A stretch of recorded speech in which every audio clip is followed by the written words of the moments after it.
All right, my name's Jason. I use he, him pronouns. We are playing this game through the Gauntlet online gaming community. If you like what you see, you're interested in checking us out, maybe playing with us, feel free to go to gauntlet-rpg.com. Tonight, we're going to be playing the first session of 4 of Mothership from Tuesday Night Games. This is my first run of Mothership as a game master, or the warden, as they say in this game. I have been playing it for the last 4 months or so in my face-to-face group as a player. We're using StreamYard for communication. We're using Roll20 for our character sheets, our maps, our handouts, and our dice. This scenario is something I made up myself called The Calling, and I've never run it before, and hopefully it'll go good. Let's go around and just briefly, each player introduce themselves with their pronouns. We'll do it in the same order we just did. So, Robbie, you're first. My name's Robbie, and I use he, him pronouns. And Robert? Yep, I'm Robert. I also use he, him pronouns. And I think Brad was next. I'm Brad. I use he, him pronouns. And Josh. I'm Josh. I also use he, him pronouns. All right, we're all he, hims. This scenario takes place in the year 2183. So it's sort of the near future. There's no laser guns. There's guns shooting projectiles. There's no transporters. There's shuttles. There's spacesuits. There's clunky computers. The closest probably IP to what we're going to be playing is Alien. In fact, a lot of what is in this setting is borrowed from Alien, but with a lot of swerves and changes that may or may not come up in our play. Safety-wise, this is a survival horror game. I hope this game will prove to be scary to some extent. It will definitely be bloody, and it's likely that some characters will die. If characters die, I'll have the players just roll up a new character, jump back in the action as soon as it makes any sense. We're using the open door, we're using the X card, and we're using lines and veils as our safety tools. Let me see if we got any. Looks like right now we don't have any lines and veils. Let me double check, make sure I got that right. Yep. Looks like everybody's comfortable with anything, so we'll see what happens. And that is it for our intro. Let's get started. So I'm going to start. I will direct our players to another handout that's available to you called Background. And I'm going to read through this so we're all on the same page. And if there's any viewers out there, they know where we're coming from. Get a sip. In the early 22nd century, explorers discovered the promising planets that now make up the UPP. Many of these planets were found to have breathable atmosphere, and surveyors predicted that the sector contained extensive mineral resources. Massive colony ships funded by the company brought predominantly Russian nationals excited to establish new lives on these distant colonies. Unfortunately, most of these planets proved to be resource poor, and the company began to lose massive amounts of money supporting these underperforming colonies. Trying to limit their losses, the company reduced their support for the colonies to the bare minimum. Without adequate support, just a second, I should have dragged you guys to a new page. There we go. This is the glorious leader. Without adequate support, the colonies began to experience food shortages and outbreaks of disease. Riots and armed uprisings soon followed. The company sent its harsh mercenary units to suppress the colonists. However, their brutal tactics led to a full-blown civil war. The rebels adopted the socialist systems of their ancestors and fueled their revolution with the promise of freedom from the capitalist system that had failed them. After several years of costly skirmishing, known as the Great War in the UPP, the company got smart and used the rebellion as an excuse to finally remove these expensive failed colonies from the balance sheet altogether. The company surrendered and withdrew to the more prosperous United Americas space. The Union of Progressive Peoples was established as a Stalinist-style communist government. An endless stream of 5-year plans have allowed the inefficient and corrupt Communist Party to centralize power and focus almost all the sector's resources on heavy industry, the military, and the pockets of the party. The vast UPP population are primarily farmers, miners, and industrial workers. Hard labor and hunger are the lot of the worker. Constant exposure to propaganda has convinced the masses that the company is deployed on the border, waiting for an opportunity to invade and enslave the free people of the UPP. Those that doubt the propaganda remain silent, or they are swiftly arrested by the replicant agents of the Ministry of Space Security.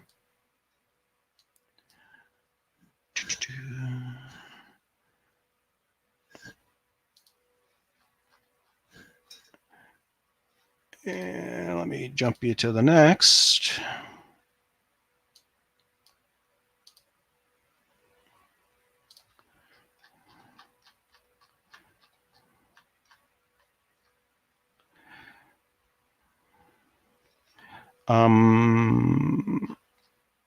Okay. You are what's left of Alpha Squad.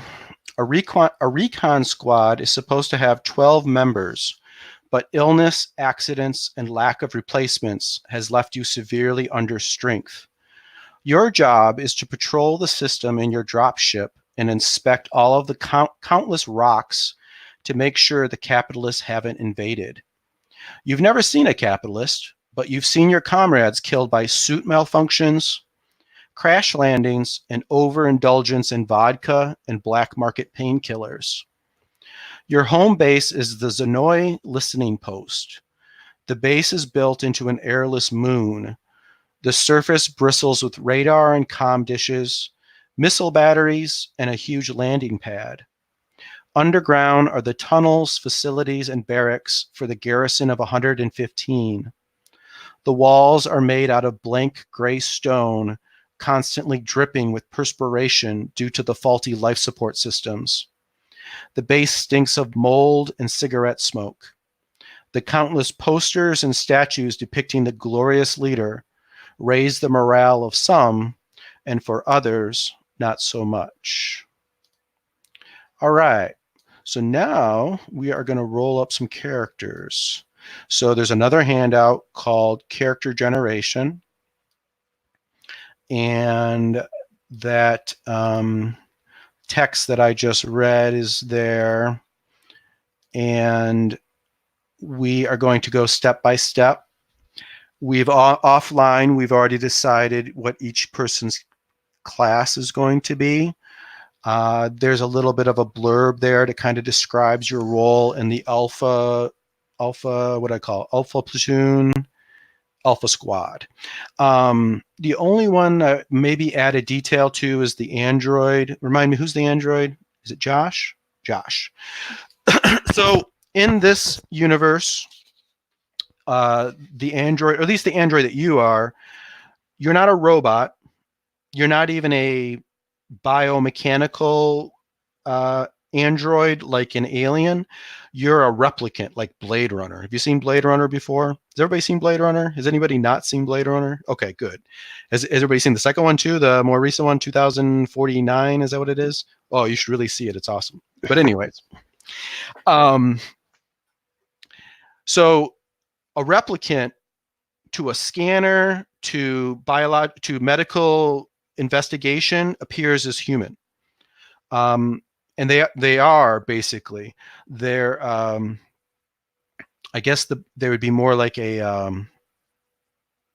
what's it when you make something that's exactly the same, a clone. You're a clone. You came out of a test tube fully formed, and like the replicants in Blade Runner, you have memories, but you're not sure if they're real or if they were, injected into your psyche by scientists to try to keep you stable. You don't have any behavioral inhibitors. You can kill people. You can do bad things. And in this universe, in the UPP, the replicants are the agents, at least your type of replicant, are the agents for the Secret Service. And in the team, you're what would be called in the Stalinist system a political officer. It's your job to make sure everybody's morale is high, but more importantly, to make sure that they're towing the party line. Nobody's saying any seditious, bad stuff, right? So you're sort of outside the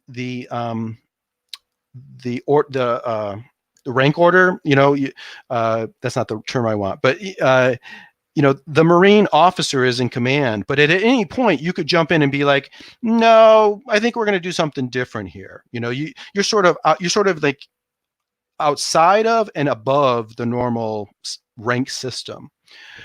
And in this game, as a side note, if you look on your character sheets, you'll see that underneath where it says panic checks and panic effects, each of your characters will have a little blurb that describes how panic or fear works for you, and it's different for each class. So the android, and you guys can all look at each other's character sheets, that's fine. So for the android, for example, when people make fear saves when they're around you, they make those rolls at disadvantage because you make them so uncomfortable. So you being this secret agent is sort of another way, beyond being the fact that you're not human, you're also this like scary secret agent guy. And that doubly makes them uncomfortable. So those are other things that each of you will need to remind me of as we play, because I'm probably going to forget what your class's special fear panic rule is. Just in case people are curious, the Marine is whenever a Marine panics, every friendly player nearby must make a fear save. Teamster is once per session, a Teamster may re-roll an effect on the panic effect table. And Scientist, whenever a Scientist fails a sanity save, every friendly player nearby gains a point of stress. So we've already done step one. You've each decided who your class is going to be. Let's go to step two. So step two is rolling your stats. So you're going to go to the chat and you're going to put in /R 6d10 for each of the 4 stats in order. Go ahead and do that. Scribble them down on your player sheet in under base, the base column, which is sort of off to the side. Go ahead and do that.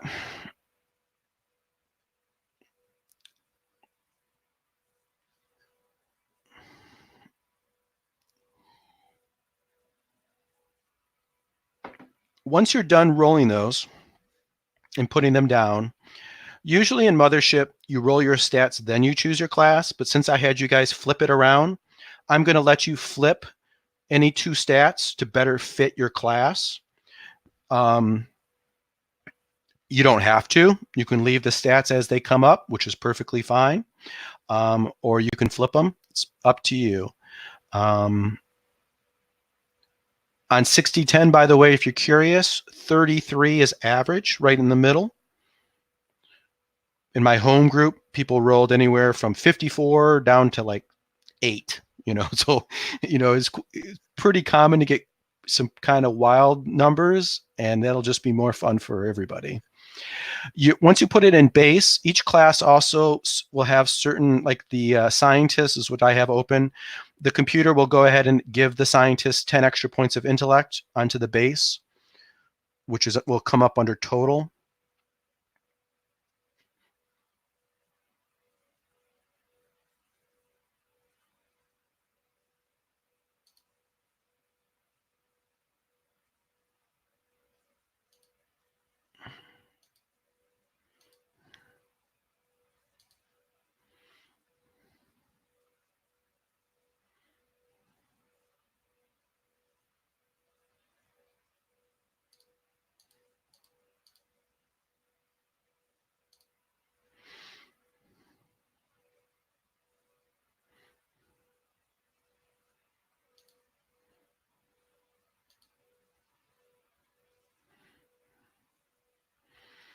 So it looks like, tell me if I get it wrong, but Brad, you're the scientist, right?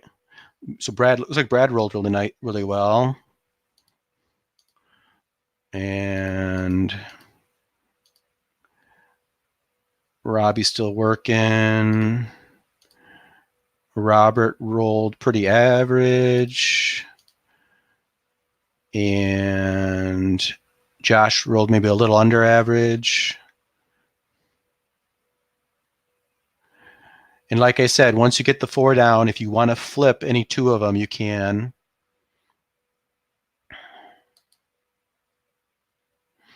If you're curious as sort of like what the prime stat is of your class, feel free to ask me. You'll each roll each of the stats quite a bit, so wouldn't worry about it too much. The Marine has got a 15 intellect. I think that's the lowest roll we've seen, Robbie. Might fit. The Grunt.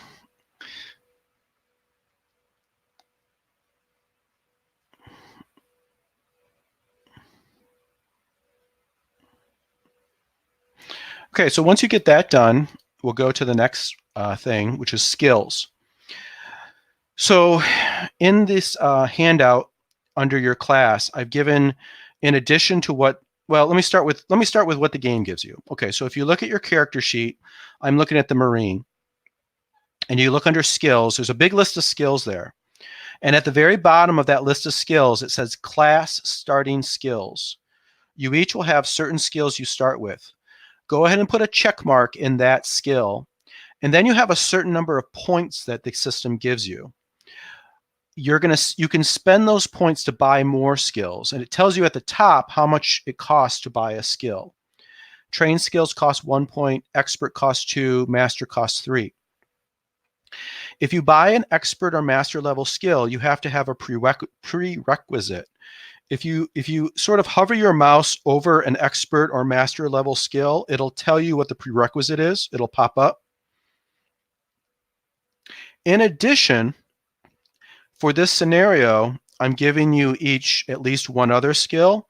So if you look up at step 1 on this character generation handout, under your character thing, the last thing will say like like the Marine gets tactics for free.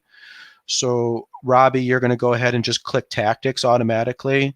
The Teamster gets piloting and military training. The scientist gets first aid and military training. And the android gets athletics and military training. Okay. So click those. Click whatever the game gives you for your class starting skills. Click what I gave you and then spend your points. You can save points if you want. If there's a higher level skill that you want to buy later on, you can save it. Every time you level up, you're going to get 2 more points to spend on skills. So if you want to plan ahead, feel free to do so. Where are the skill points at? You see where the big list of skills are? And if you go to the bottom, well, who are you? You're the Teamster? Yeah. So at the bottom, it says class starting skills. 0. Okay, that +4 at the plus end. 4, yeah. Gotcha. So you get lots of good skills. You get 0G, mechanical repair, and then you get to pick either heavy machinery or piloting. Pick heavy machinery because I'm giving you piloting for free. So instead of keeping track of individual magazines, I'm sure you'll be all relieved to know all you need to do is just keep track of your total ammo. So on your character sheets, under each of your weapons, if you go down to your equipment list, I'm looking at the Marine, and it'll just say total ammo. And as we go through the game, you can just click right there and change the number as we go. Or if you find ammo, you can add it to it. Just a simple counter. The other thing is that if you look at the top of this handout for character generation, there's this picture of this space Soviet guy, and he's got like this wristband on that he's kind of like holding up. That's a shotgun. It's a one-shot shotgun, and its intention in the UPP is to make sure that no Soviet soldier is ever captured alive. But you can use that as a weapon. So it's a one-shot shotgun that you can use and reload. So it appears on each of your sheets also. Just a little bit of setting flavor. Experience-wise, everybody starts at level 0. So on your sheet, it says level 0, experience 0. Mothership has a pretty simple experience system, but I'm going to simplify it even more. Each session you survive, you're going to level up. So by session 4, you could be 3rd level. You could be playing a new 0 level character. We'll find out. When you level up, there are a few things that you do. I mentioned adding skills. You can increase some of your stats. There's not a lot to do, but there is a handout for that if you're curious. Called Level Up. It's on your handouts. So that's how we're going to do leveling up. What was I going to say? Okay, so let's go around and well, actually take a minute because I'm sure you guys probably haven't done this yet, but name your guy. Give them some sort of Russian sounding name. Use your creativity on that, but try to stick in that kind of vein. Name them, think a little bit of what they look like. If you guys want to go on Google, find a picture of your character sometime as we play. If you send me the link to it on the Hangout, I'll take a moment, I'll drag it into Roll20 and kind of create your little your picture and put it in the game. But for now, just kind of think what they look like, or find a picture, whatever you want to do. I'll give you a couple of minutes to kind of name them and do that. Then we'll just kind of have you each kind of describe your character a little bit, and we will go from there.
All right, looks like everybody's got a name at least. So let's go through and just kind of describe your name, your role, your traits, kind of what you think you might look like. Whatever is in your mind of who your character is at this point. I'll give Robbie a break. We'll do it in reverse order. And so that would mean we would start with our android. Josh, what do we know about, what is that, Kirill? Kirill. Kirill. Kirill is the Russian pronunciation, yeah. So you know that the android is named Kirill Grigorovich Baranovsky. You know that, like all replicants in service to the Union of Progressive Peoples, he looks straight off of a propaganda portrait. A very beautiful, charming, 30s, 40s Soviet man. He is the commissar of your outfit. but he lives in a very ascetic space. From what you have ascertained about him with your time with him, he seems like a pretty honest party line communist, which is, I think, probably rare, but also I would say less rare among the actual replicant body of the UPP than it is among the, born and bred humans. All right, sounds great. Brad, tell us about our scientist. So, our scientist's name is Svetlana Dyatlov. She's a she/her pronouns. She is short, maybe 4'6", but very terse in her words and stands up for herself. Her traits, again, are atheist, decadent, and rich. So I'm picturing somebody who is maybe wearing more jewelry and that kind of thing than we would typically see in the UPP. I'm kind of picturing diamond earrings hanging over an open alien body while she's doing some surgery on him. And that's about it. All right, sounds real good. And Robert, tell us about our teamster. Yeah, so I'm playing as Anatoly Stepanov. His nickname that he goes by is Snacks, because pretty much anytime you see him, he is always like snacking on something. Anytime he comes into a meeting or any type of planning session, he's always munching on something. He is very young. The traits he has is rookie, corrupt, and poor. So I would say he is like just barely old enough to be serving in our outfit. He's kind of tall, lanky, really just looking to get ahead and to make some money quick somehow, I guess. And I think that's it. As far as skills go, he's very skilled in machinery, computers, driving, piloting, all that sort of thing. All right, and Robbie, tell us about our Marine. All right. I am the Marine, and I guess I'm kind of in charge of this recon unit. My name is Vadim Znelkov, and I'm a veteran, and I imagine that I look like it. I mean, I imagine I'm, I guess, maybe late 30s. Maybe I'm younger than that, but I don't look younger than that. Scarred up, kind of imagine myself to be a kind of short, squat looking fellow, but I seem to be a pretty capable guy. And I guess when you kind of look at me and how I move around and how I deal with things, I think you would probably say I'm scrappy. Mm-hmm. I'm a kind of get it done kind of guy, and it may not be pretty, but I'm I've got a kind of nose to the grindstone attitude, and I'm also devout, right? So I keep it somewhat to myself, but there definitely is a kind of sense of religious devotion that propels me. Yeah, so like as a communist state, religion is sort of illegal, but there's lots of sort of underground religious groups that are semi-accepted, as long as they keep it underground and keep it kind of under the table, so to speak, it's kind of accepted. So yeah, that's kind of, your religion is something you kind of would want to keep to yourself or keep to people that have common interests. Mm-hmm. Okay, that sounds good. We begin our adventure then. Let me think for a second, make sure there's nothing else I'm forgetting about characters. Let me look at one of your sheets, make sure we filled in all the important stuff. Health. Looks like at least some of you guys have, or probably already did it automatically, didn't? So your health, as I said, is 2 times your strength. So it probably put that in for each of you already.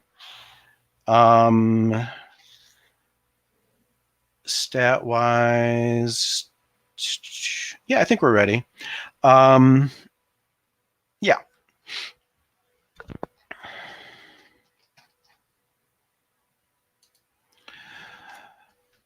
So we begin with you, Vadim. Is that right? Or Vadim. Vadim. Lieutenant Vadim, we begin with you. You come out of being unconscious. You're very foggy. Your head's throbbing. And you see immediately, you remember immediately that you're on your dropship. And what is the name? Let me show you a picture of it. What is the name of your dropship? Here's what it looks like. I'm thinking like a, yeah. How about the Albatross? Okay. So whatever albatross is in Russian, is stenciled on the side of this dropship. And you are, there's warning chimes and red lights flashing all through the cabin. And this dropship, the cockpit is up in the front. You can see a pilot in the picture. And then this sort of bulky section in the middle is where all of you guys are strapped in. There's room in here for 12 people, but like I said, there's only the 4 of you in your team. So this large kind of cargo area, this transport area, is just the 3 of you. You and Svetlana and Kirill. I'm going to say it wrong every single time, but I'll do my best to fail. And then up in the front, you see Snacks is in the cockpit, slumped over. He's breathing, but he's slumped over unconscious, just like you just were. And you can see you're on the left side of the cabin, on the port side. And you can see from where you're strapped in that the right side of the cabin has been torn away, blasted away. And you can see that there's flames flashing past, this open hole in the cabin. You can look out and see that most of the right wing has been blasted away. The engine is gone over there. The engine on your side is screaming. You can tell that you're losing altitude. You can tell that this ship is going down. I want you to gain 1d5 stress. So go in and put /R 1d5. Tell us what you get and add that to stress. You all start with 2 points of stress. Just living in this universe causes you to always feel a little bit stressed. So you're going to add some more, Lieutenant. A 1. Okay. So you gain 1 point of stress. You're a veteran, you're experienced, so you don't freak out too much, but your blood pressure starts to go up a little bit. And as you realize what's happening, the fogginess catches up to you, though, and you fade out. We fade in to a flashback for you. And this flashes back to when you left Zenoy listening base. And you're going to a meeting with Colonel Sergei Pasternak. And he looks like this. Colonel Sergei Pasternak is in his late 60s and is a hero of the Great War. His fame led him to be promoted above his abilities.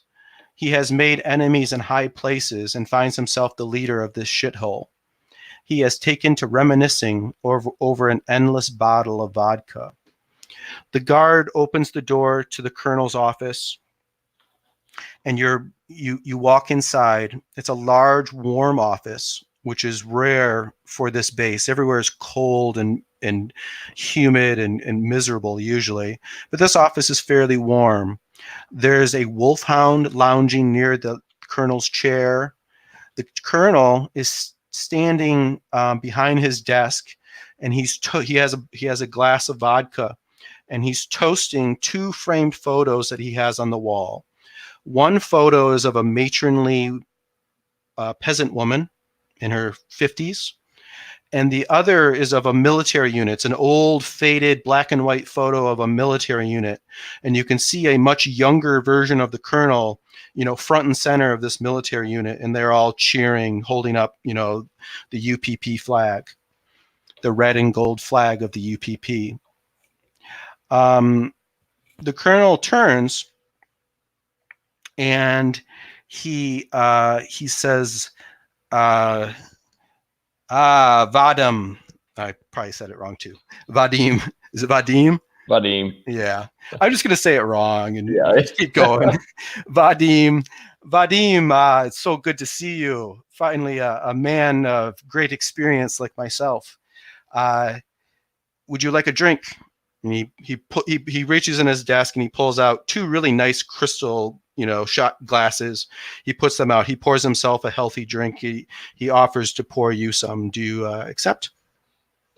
And just would this be somebody that I mean, he's kind of like the commander of of this. So he's somebody who I've been around for.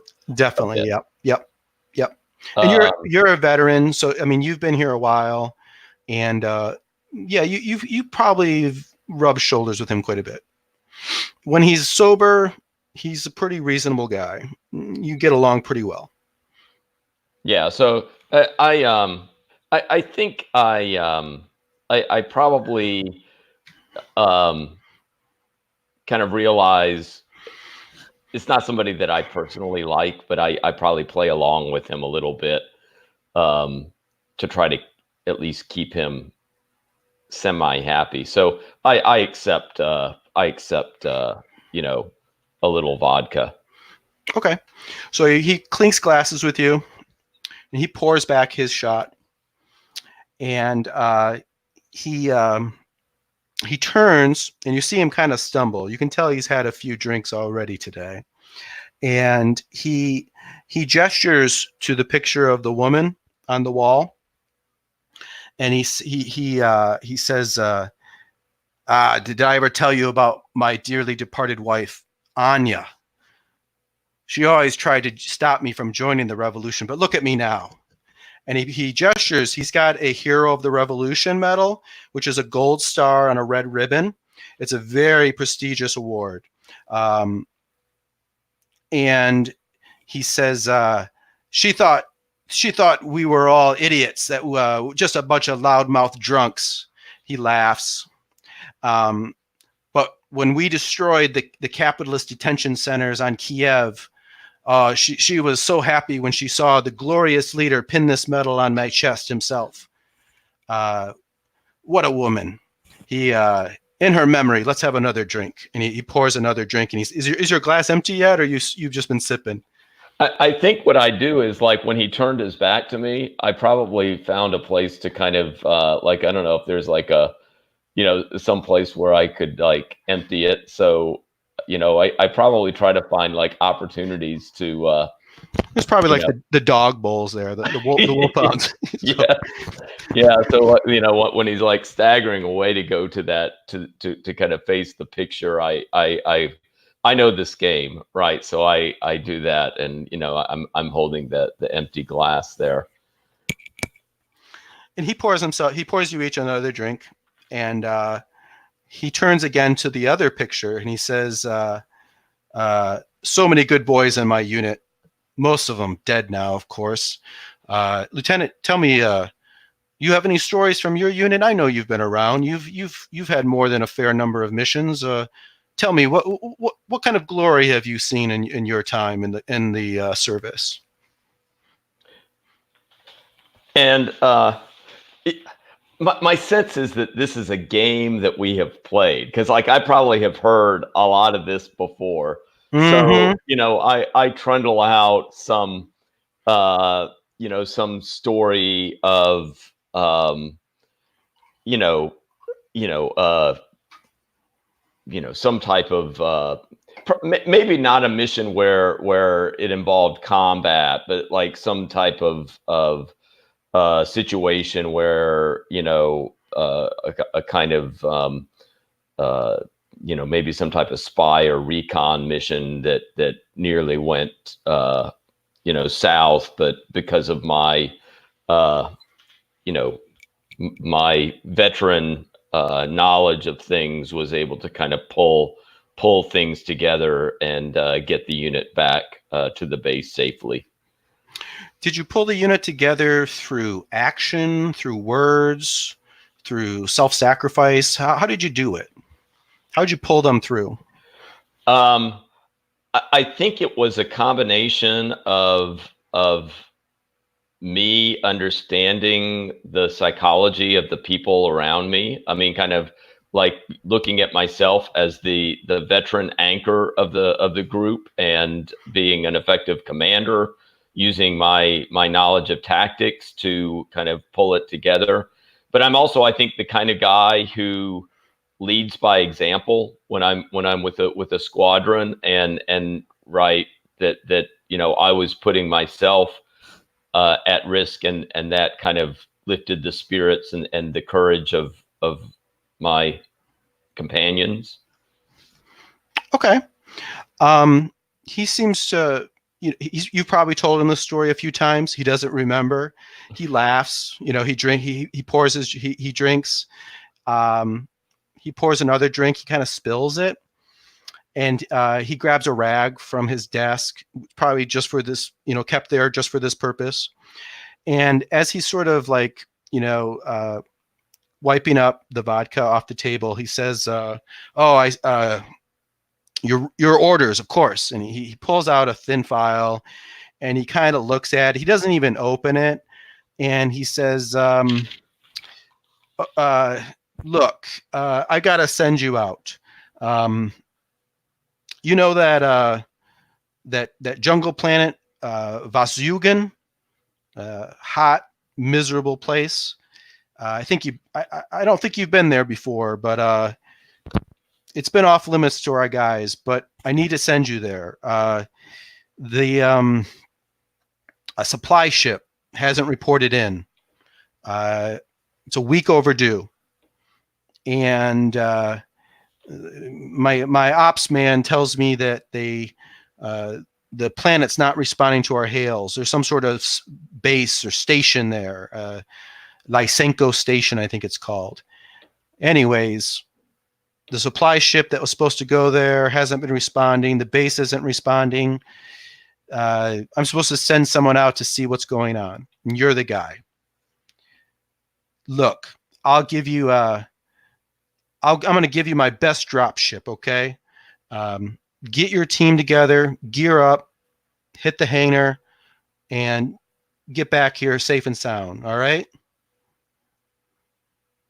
Yeah, I think I take it all in, and I say, sure, fine. I'll get it done. So what we're going to do now is we're going to roll to see if he really did give you the best drop ship, or if he gave you, a less good one, okay? And despite me saying in the beginning, we're not usually going to make charisma type rolls. We're going to make one here. So you're going to make an intellect roll, which I know you're good at. But he liked a lot of what you said. I liked a lot what you said. So we're going to let you roll this with advantage, okay? So that means you're going to roll twice for intellect, and you're going to take the best of the two rolls. So you should be. I'm sorry. Go ahead. You should be able to go to your character sheet. Oh, right. Under next to intellect, under +0, and just click that twice. All right. Okay, and it's going to be at the +0. Oh, I'm with advantage though, right? So I do it 2 times. You do it 2 times. Yep. Okay. So here we go. So you got a 45 and you got a 74. So they're both failures. They're not critical failures, but they're failures. This is not your strong suit. Let me check a few other things here.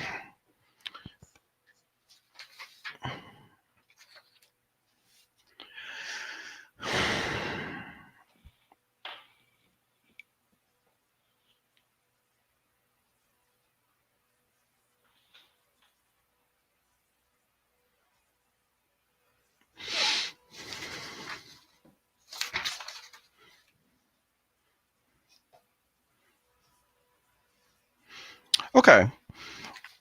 He liked a lot of what you showed him in your conversation.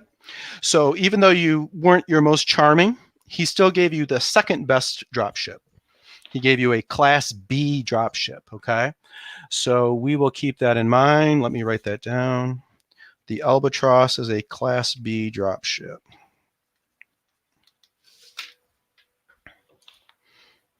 We return to the dropship now. And now our teamster is going to come out of unconsciousness. Snacks, Robert, you also awaken. You're foggy. Your head's pounding. You're up in the cockpit. You're strapped in. The last thing you remember as you entered the atmosphere of Vasugan, that's the name of this planet, is that over the radio, you heard someone in Russian say, "Die, capitalist pigs." And immediately on the radar, you picked up 2 missiles coming in to your dropship.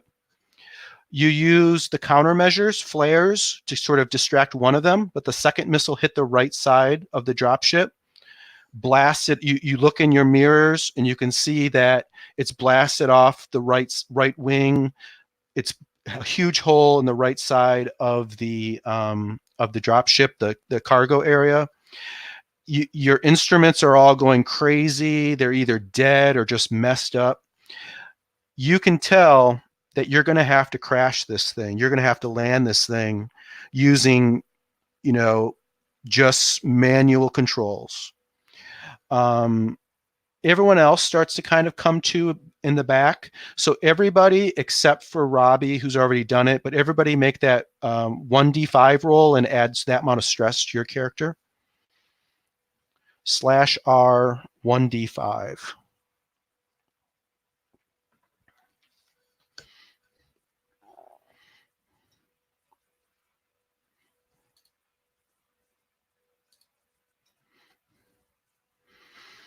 Has everybody got that? Okay. Let's I didn't actually drag you guys back to the dropship, but there it is. I'm gonna move you now to the map of the area. Yep, you're there. Okay. So your ship is coming in from the right side of the screen, moving to the left. And Snacks, you have 3 different places you can aim to land. You have 3 choices here. The first choice, the nearest site to land, is the Rocky Slope crash site. You follow me? And it's going to be the easiest one to reach because it's close, but it's going to be the roughest landing. The second site is the Jungle Clearing. It's in the middle. It's a little harder to reach. It's a little less dangerous to land, though. And the farthest site is going to be the hardest to reach, but it's relatively flat and clear of any trees and brush and whatnot. That's the Plateau crash site.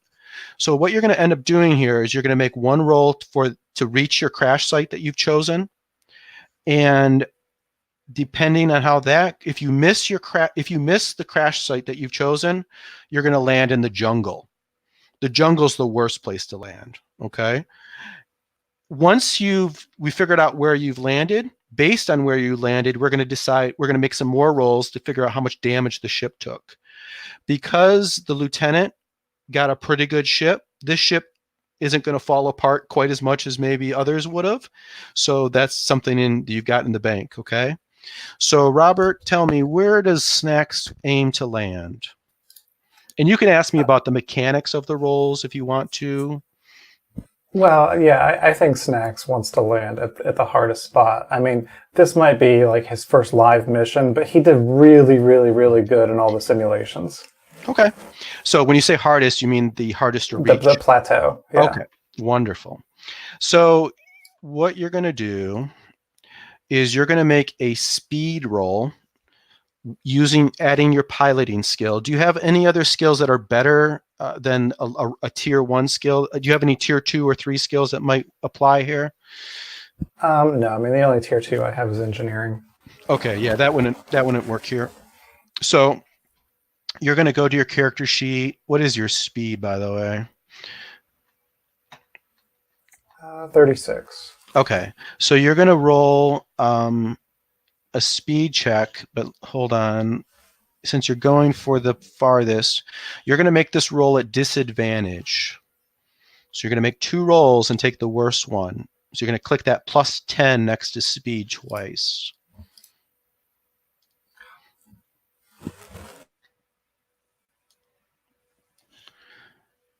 And you missed the first one. You made the second one, but you got to take the worst one. So you got a failure.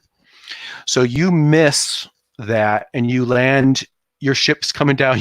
You tell me, how do you miss the plateau and end up in the jungle? I mean, I think it's just, it doesn't quite go like, like I learned in the simulation. I think when you're actually in the thick of it and, trying to maneuver that craft while it's going down, while I think there's probably wildlife or something flying up out of the jungle that's just distracting me. And none of that extra distractions really were in the simulations. Yeah, there's these flocks of birds, alien birds, brightly colored. A big flock of those comes up out of the trees when it hears the screaming of your ship coming down towards them, and it maybe it gets caught up in the engine or distracts you. So yeah, you come down into the jungle instead. So now we're going to make rolls to see how the ship handles this. Okay, so this is going to be a series of piloting rolls. And the total number of failures is going to determine how much damage you and the ship suffer. So your quality of your ship is a B, so you get 1 roll for that. And then you landed in jungle and you get 3 rolls for that. So you're going to roll 4 piloting rolls again. So it's again the same thing, speed with the +10 for piloting. You're going to do that 4 times and tell me how many or we'll take a look and what your success or how they work out. Okay, so you've got a critical success, a failure, a success, and a failure. So the critical success will take away one of your failures. Somewhere in the midst of this, somehow you got enough control to avoid some huge tree that was coming at you, and you got into a nice smooth section, maybe a stream or something you went down for a while. So that kind of helped you to avoid quite a bit of the damage. So you end up with 1 total failure. Not too bad given where you landed. So with 1 failure, the landing is bumpy. Everyone on the ship and all your gear that's stowed, you have these sort of cargo sections, these bins in the ship that you can get out and open up. All of you guys inside and all of your gear is undamaged, but this ship is messed up. It's never going to fly again. This is a wreck. And I think now that you've landed on Vasugan, let's take a break. Let's take, my clock says 9:32. Let's take 8 minutes, come back in 8, and we will pick up from there. Okay? All right. See you then.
How's everyone doing so far? Doing well.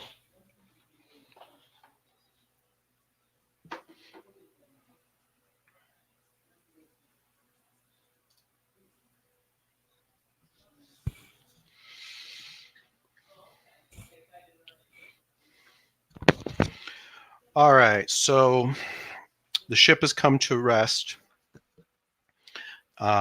in this jungle. You know, half on this stream, maybe up on a bank, kind of tilted. The engine's still screaming. Snacks, kills the power before a fire breaks out. Already it's smoking. There's a little bit of flames on the right side of the ship. Snacks, you get the sense that the ship is not about to explode, but like I said, this thing's not going anywhere. What do you guys want to do?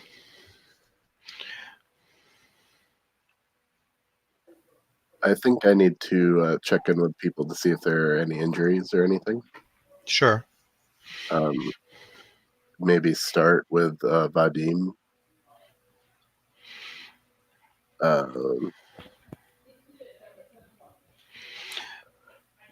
Robbie, is Vadim injured? I would imagine, that things have, I mean, maybe some bruises, but I think Vadim has seen a lot worse than this. And so I would probably just say, I'm in one piece.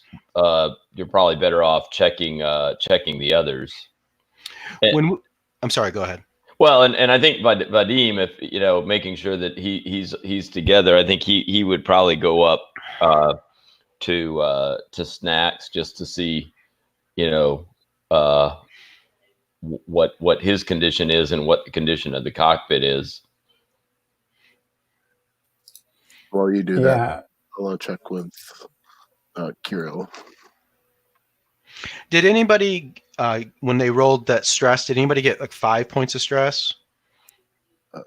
So Kirill physically isn't harmed, but you can see the sure signs of the stress of the whole situation is kicking in. But let's go to the cockpit. So Snacks, what do you tell the lieutenant? Yeah, I mean, I'm fine. I'm kind of, I don't know why the simulation didn't have the birds. It's not like the simulation at all. Yeah, and what happened? I mean, all I know from back there is that half of our ship, the side of our ship, was torn up by something. Yeah, I mean, there's missiles. I tried the countermeasures, but obviously it didn't work. And yeah, we just got blown clean out of the sky. Yeah, well, the ship looks in bad shape, but at least you got us down without any of us getting injured too much. I think we'll kind of assess things on the ship, but then also take a look at exactly where we are and see what we can do to kind of maybe call somebody to get a lift out of here. Well, you can see immediately that the electronics are totally gone. They're fried. You're not going to be calling anybody. And Snacks, you want to move around the ship, check it out. You can see that the wiring is fried. You would need to get this thing in a well-supplied workshop, dry dock, to be able to get this thing back in shape. Out here in this jungle, you don't have the parts or the tools to do anything. You guys are going to be on your foot. In addition, in checking, though, you do see, like I said, all of your cargo bins where you keep your equipment, your supplies, are all in good shape. And as you open them up, we're going to have you have a flashback. And you're going to have a flashback with this young lady. This is Comrade Quartermaster Olya Mirova. Comrade Quartermaster Olya Mirova is young, but she is a competent quartermaster and mechanic. She has proven to be uninterested in the advances of the other members of the garrison and seems most interested in her prayer group. Sure, religion is illegal in the UPP, but we all look the other way. Who can blame someone for needing some faith out here on the frontier? So you're walking in, as your flashback begins, you're walking into this large, drafty workshop / warehouse that was back on Zenoy base. This is where Olya lives and works. You see her machining a part. You hear the whir of the engine of the machining engine. She turns it off. She turns and she sees you, and she wipes her hands off on her apron, and she walks over, and she's got a stove, and she's got a big pot, and you can smell the smell of borscht. And she tastes it with a spoon, and she grabs 2 bowls, and she pours out some borscht, and she brings them over, and she motions for you to sit down. And she puts a bowl down in front of you, and as she does, you see that this cross comes out of her uniform, like her shirt, and it kind of dangles, and it's this cross, a Christian cross, but it's got like a circle in the middle. So it's got the 4 arms of the cross, but there's a circle in the middle. And you know that this is the symbol of a Christian sect, a kind of a cult. And this group believes that God lives in hyperspace. So in this universe, when you travel faster than light, you go into hyperspace. You go into another universe, travel through there somehow, and pop out in another spot. And no one really knows what's in hyperspace. Physicists, religious figures, theologians, philosophers, they all have ideas, but nobody really knows. So she's part of the sect that believes God lives in hyperspace. Okay. She sees you looking at it. She sits down. She puts her hands to pray. And she says, "Yea, O Lord King, grant me to see my failings and not condemn my brother. For blessed art thou unto the ages of ages. Amen." She says, "Snacks, what brings you here? What can I do for you?" Well, I was hoping, actually, I just need some guidance. Speak to me. I just don't know if I'm on the right path. I'm good at this work. It's just, I don't know if it's right for me. She says, "Snacks, you know that I spend all my days here in this workshop, and I know you travel all around these systems in hyperspace. Tell me, have you ever found the Almighty when you travel in hyperspace?" I've seen, I've seen the effects, but I wouldn't say that I've seen the Almighty. Have you felt him? Well, I've felt the G forces. Everybody feels something up there. She smiles, but she looks a little disappointed, and she says, "Well, you've been on all kinds of rocks and planetoids and moons. Have you ever found anything that touched you, that through this vision, through what you saw, you felt the presence of God, of the Almighty? I mean, there's been times that I've fixed things, like I didn't even know how. I put a thing in that I didn't think it should even work, but it did. I don't even know how I knew to put it in there. So I guess that's the closest. Well, look here.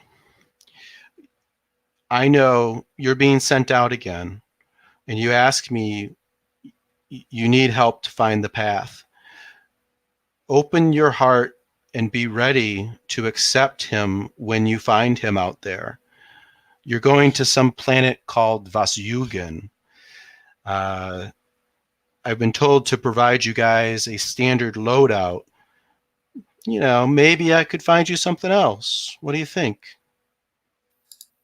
Yeah, I mean, what do you have in mind? I mean, I'm not above changing the loadout. You got anything to trade? I mean, I don't have much. I mean, I do have some fresh fruit that was actually just smuggled in. If you're hungry, I could use that. I get sick of borscht. The greenhouse, the fruit went bad. The orange trees died. So yeah, I could go for that. Tell you what, you give me a couple cases of fruit and I'll see what I can pull out of the warehouse and put on your ship for you. How's that sound? yeah, I've got a couple cases of this Solnishka fruit. It comes from some other planet. It's good stuff. Okay.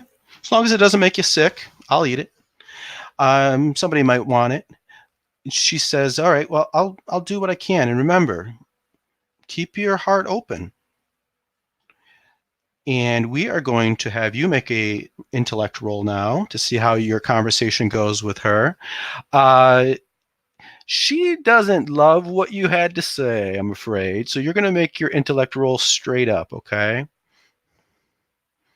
So what is your intellect? I just rolled, so I rolled the +0. Plus and got a zero, critical plus zero. success. Great. Yeah. All right. I guess she did like what you said, or you were charming about it. All right. Let me do some maths. Let's see.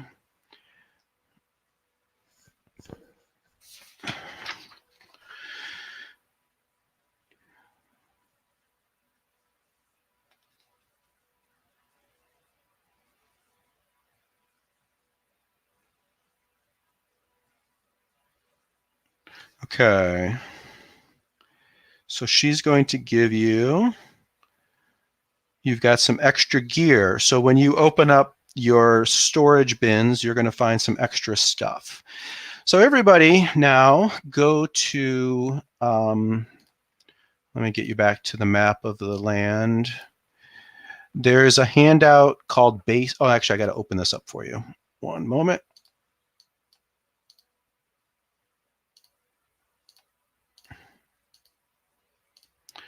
Okay, so there should be a sheet or a handout that now is available to you guys called base gear.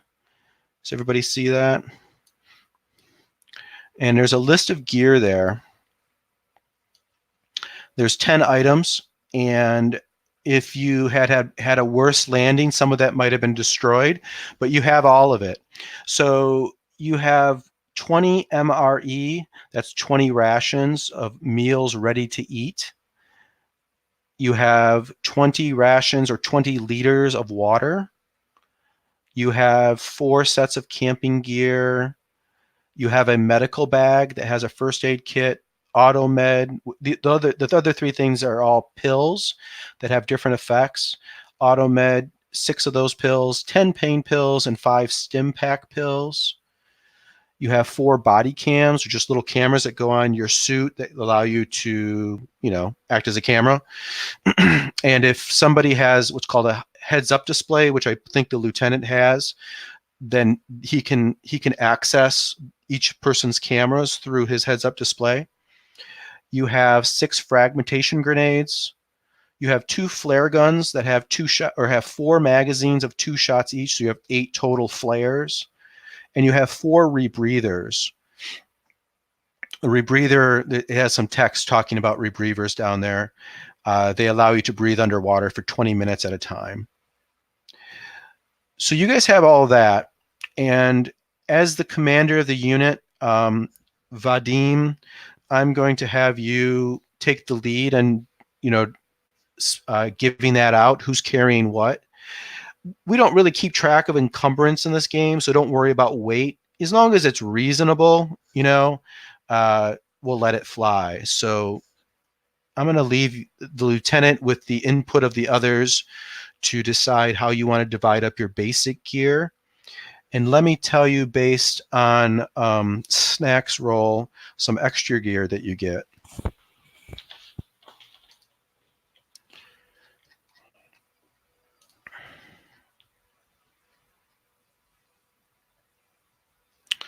Okay, you got some good stuff. So you have 1 infrared goggles, 1 night vision goggles, in other words. You have 1 cybernetic diagnostic scanner. This is a scanner. It's fairly short range, but it allows you to scan any androids or cybernetic organisms to diagnose any physical or mental issues they may have. But androids and robots hate being scanned by it. So you want to do it kind of on the sly, or, with robots or androids that can't argue too much. It can also be used as a locating device for synthetic organisms. So it's probably about a 50-meter range, but if there's any synthetics in 50 meters of you, it should show up on the scanner. You also have 1 suit, 1 advanced battle dress. This is sort of like a heavy, semi-powered armor. It's bulky, it slows you down, but it can take a lot of punishment. I'm gonna get the text for this stuff and put it across to you guys. You also have a rigging gun. It's sort of like a harpoon rifle. It's a fairly large, not huge, but it's not a pistol, but it's like a rifle-sized harpoon gun. Shoots out these harpoons, and you have 10 of these harpoons, and it has a thin line that comes. You shoot the harpoon, and there's a thin line that trails behind it. So I'm gonna copy over what you have somewhere, so you guys can talk about that too.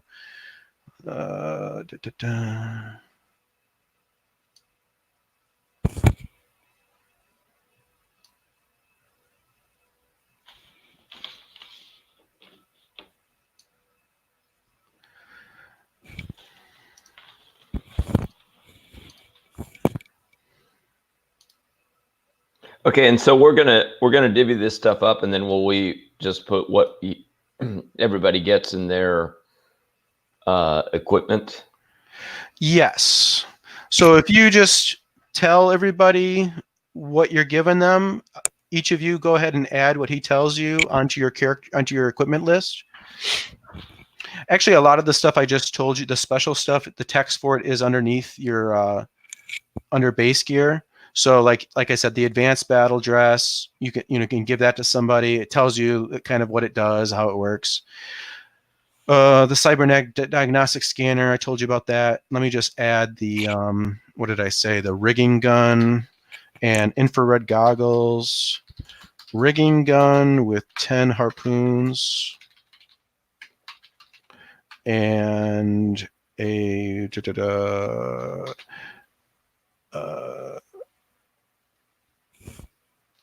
infrared goggles. And there was one other thing. What was it? Nope, I guess that's it. So on that same handout now at the bottom, it has rigging gun, 10 harpoons, and infrared goggles. So you can divvy that up also. The scientist is kind of the medic for your group. So it's a she, right? Brad, you're a she. She already has quite a few pills. So you can kind of throw those in with the ones she has, or you can divide them up, whatever you want.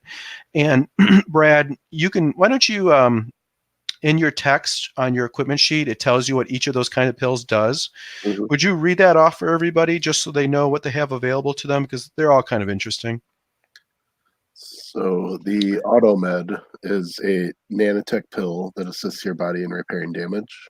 They give plus 10% to body saves, meant to repel disease or poison, as well as attempts to heal, and plus 10% to fear saves made to reduce stress. So that was the AutoMed. The pain pills, when ingested, immediately heals 1d10 points of damage and lowers stress by 1. There is a danger of addiction and or overdose if used frequently. That was the pain pills. Stim Pack grants an immediate 2d10 to health and temporarily increases strength in combat by 2d10 each for 1d10 hours. There is also a danger of addiction and or overdose for this if used frequently. And that's the Stim Pack. Okay.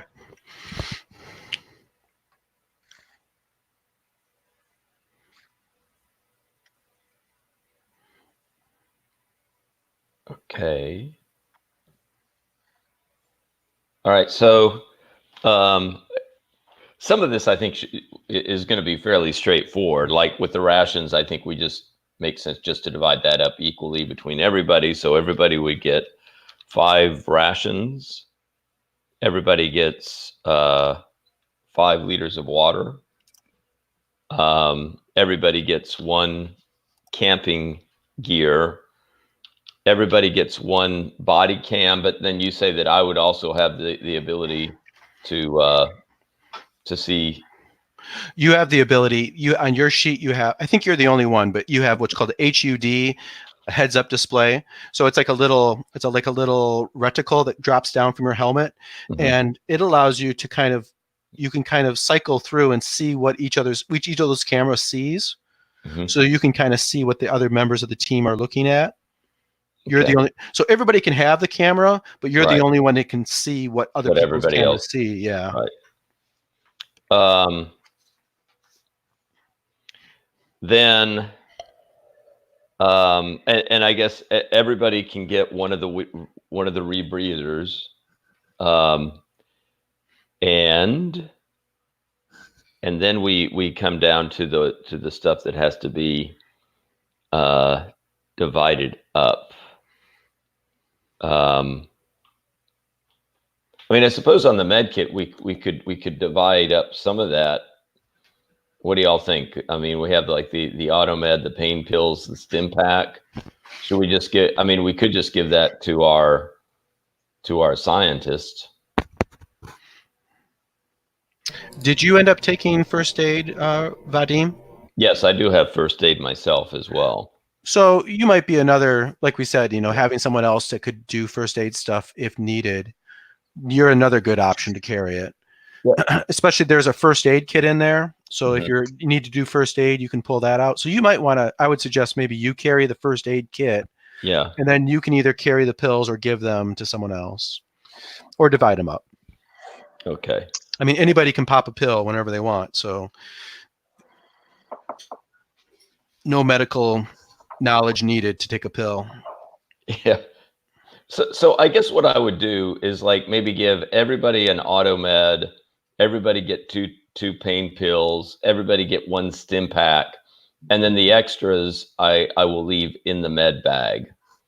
Right. So like the AutoMed, everybody gets 1 of those, but we'd have the extras that I would carry in my first aid kit. Okay, that sounds makes sense. Yeah. So everybody gets 1 AutoMed, 2 pain pills, 1 Stim Pack, and I'll have the extras. And I already have the equivalent of this med bag, so I do have plenty of pills if people need. Okay. And I think as the Marine, I think I would be taking the battle dress.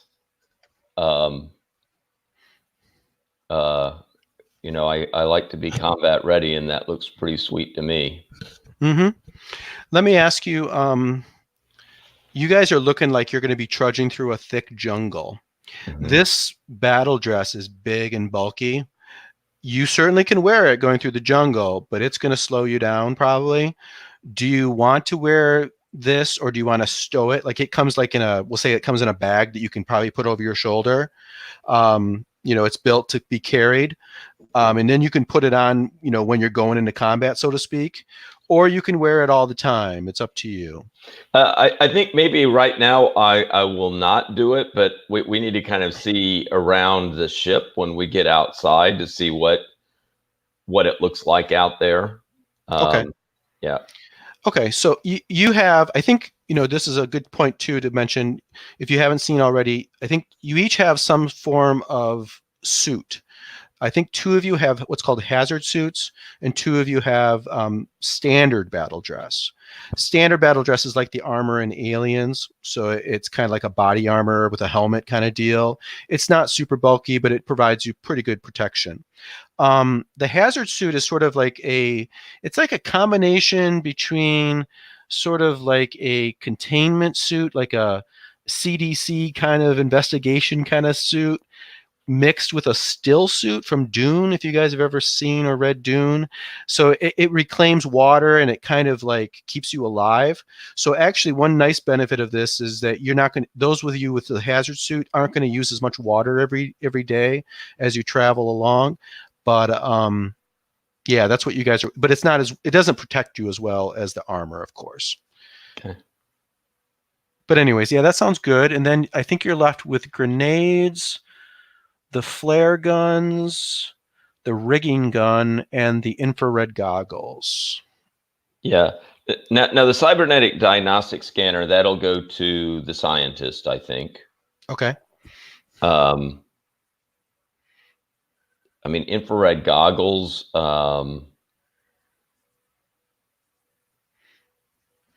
Seems like maybe the Teamster could take those. Okay.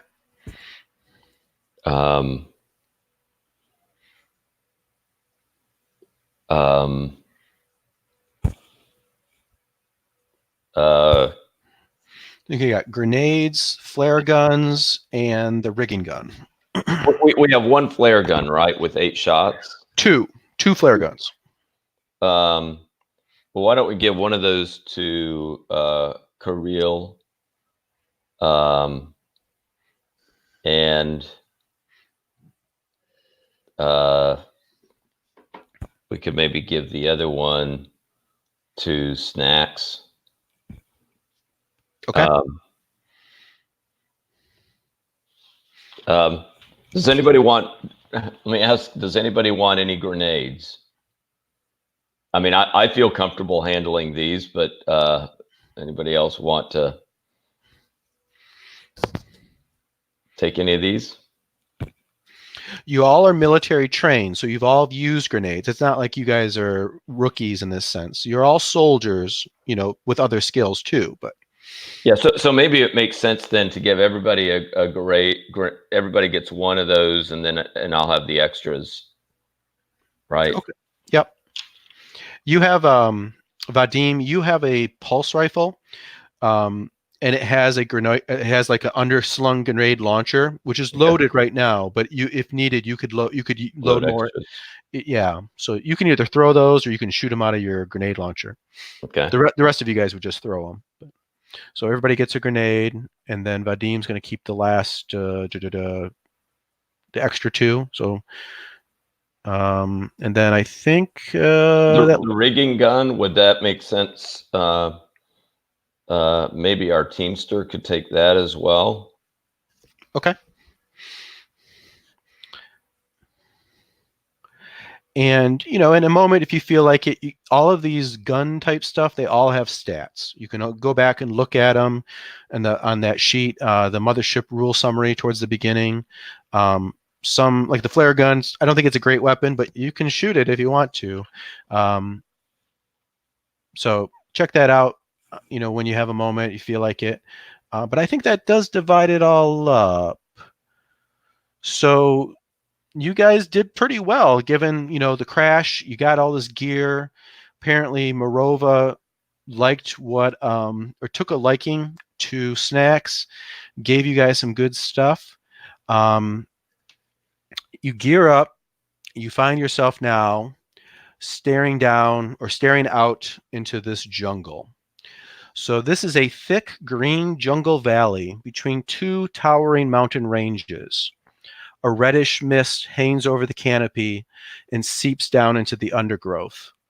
The jungle is full of bogs, pools, and streams, all draining into a wide, slow-moving river flowing through the jungle towards Lysenko Station.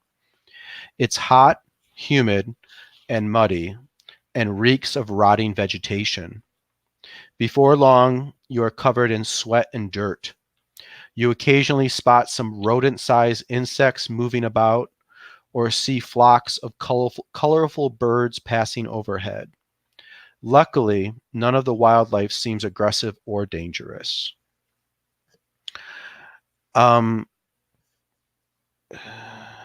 Svetlana, what is something that marks this jungle as truly alien?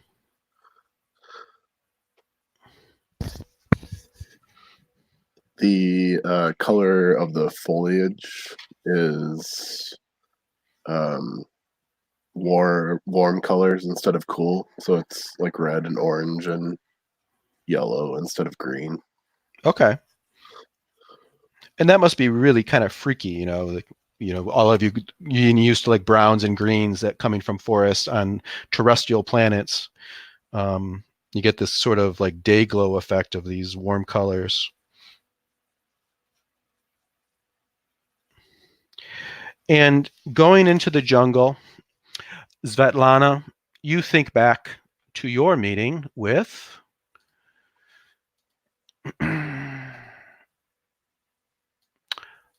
this gentleman.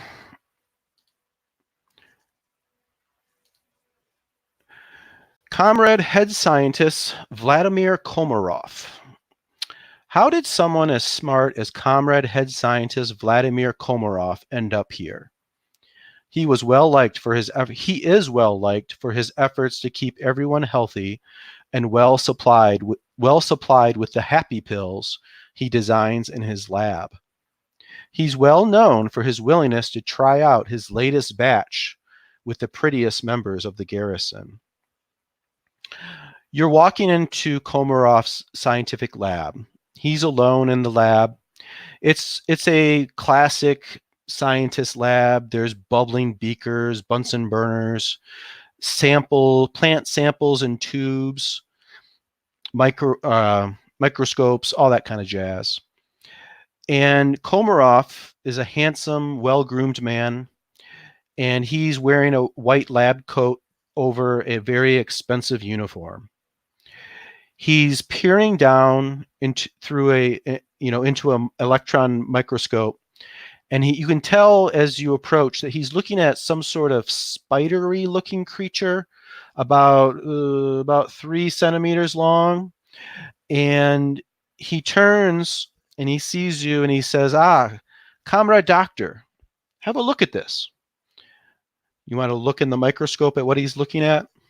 Yeah, definitely. He says, this is from your next destination. It's from Vasyugin.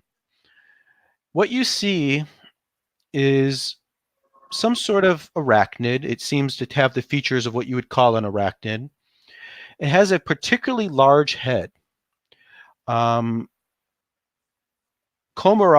has cut open its head to get at the brain cavity, and you can see that he's zeroed in on a especially exaggerated part of the brain, a particularly large part of the brain of this creature.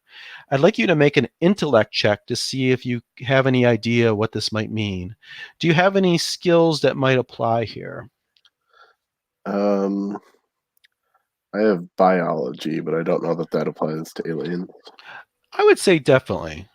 There's definitely xenobiology. It's a higher level skill that would be more of an advantage, but biology definitely puts you in the right direction. Any second level skill? Any expert level skills? Pathology at the expert level. No, no. So let's go with biology. So you're going to roll your intellect with on the +10. Okay. Great. So you got a success. So you can tell that this looks like the auditory part of its brain, the part of the brain that makes and hears noises, but it's in the wrong place. Usually that would be more farther back in the brain. And in this creature, it's way up front.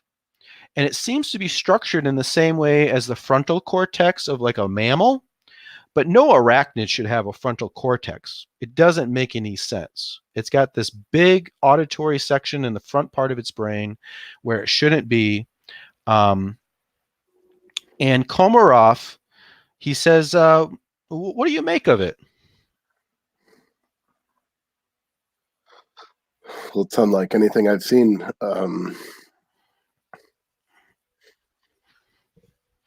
Do you think it is a mutation or an evolution for the planet of Vesugan?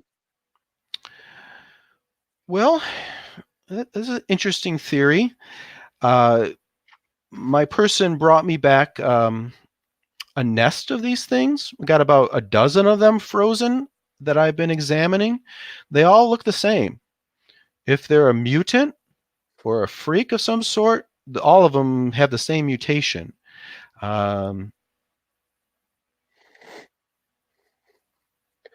So the arachnids of Vesugan have developed super sensitive hearing. Perhaps. Again, my person, they are, said that they didn't make any noises, and whether they could hear really well, maybe that's it. What do you think of it being in the wrong spot, though? This auditory cortex, it shouldn't be there in the brain. No creatures that I've ever seen have their auditory cortex in that part in the front part of the brain. What do you make of that?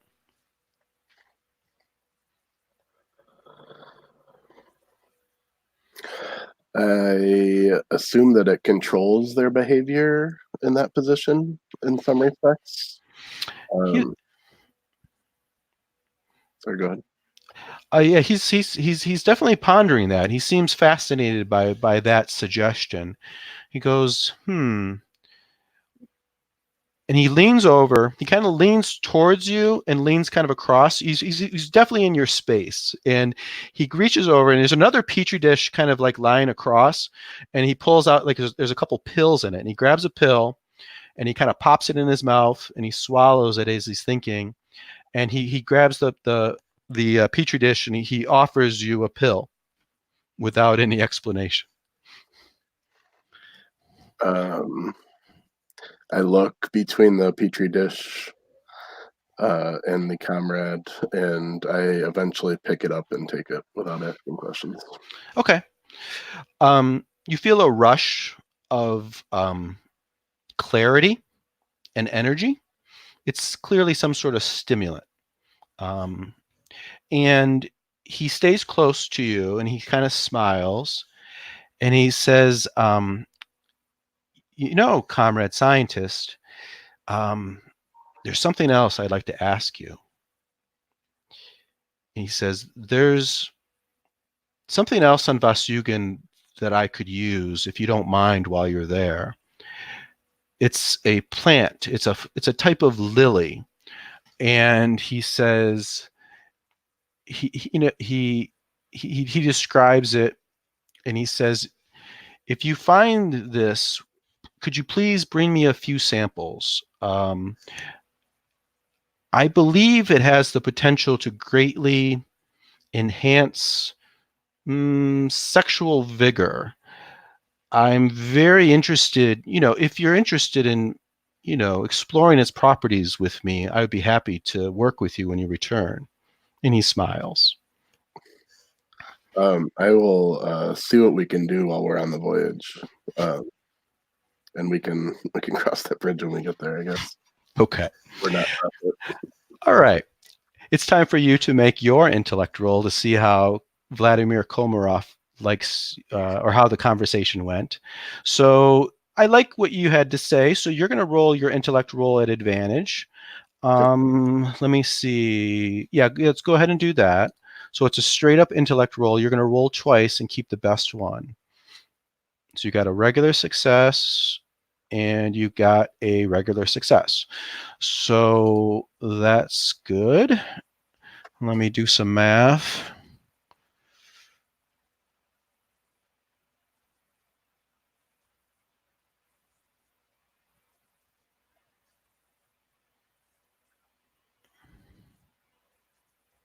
Okay.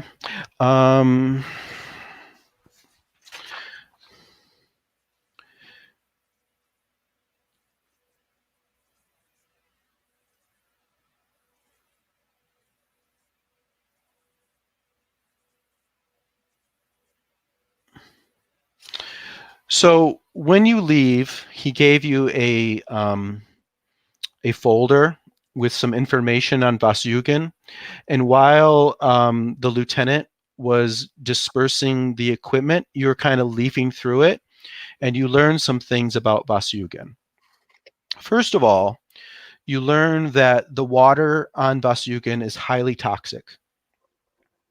There is some sort of microscopic organism pervasive to the planet that, if ingested, leads to the rapid and profound death of blood cells. In addition, you learn that airborne exposure to these microorganisms is less dangerous. Via respiration, it takes much longer to overwhelm the immune system. You should be okay as long as you aren't in the open for more than 5 days. After 5 days, your immune system might be unable to fight off these organisms. Okay? Mm-hmm. So we return to the jungle now. So you guys are down here. You got your crash site. And all waterways, like I said, kind of lead back to the river. And the only place that you know of any sort of civilization is Lysenko Station up to the north. Does everybody see that? And you also know from your reports and the snacks when you were coming in, your radar, detected that the ship had crashed. The supply ship crashed here in a lake, sort of in the way you need to go. Okay. So your easiest way to there is to get to the river and then follow the river up north. But I'm open to other ideas if you have any.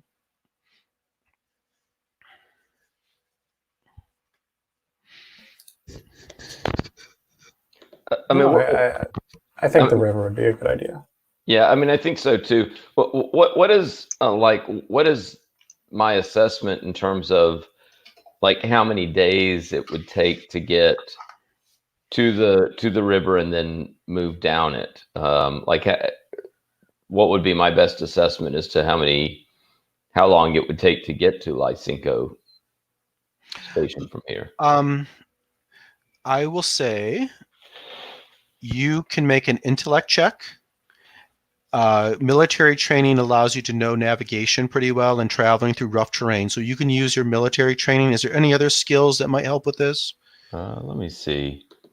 In addition, if any of the other guys think that there's something they can do to help him get a good idea of how far it is or how long it'll take to get to Lysenko Station, let me hear your help and we'll throw that. He can maybe roll with advantage.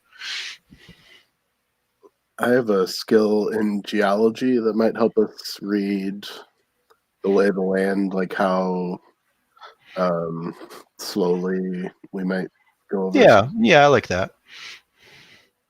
So Lieutenant, you're going to make 2 rolls on intellect with +10. You're going to click the +10 twice. Okay. Take the best roll.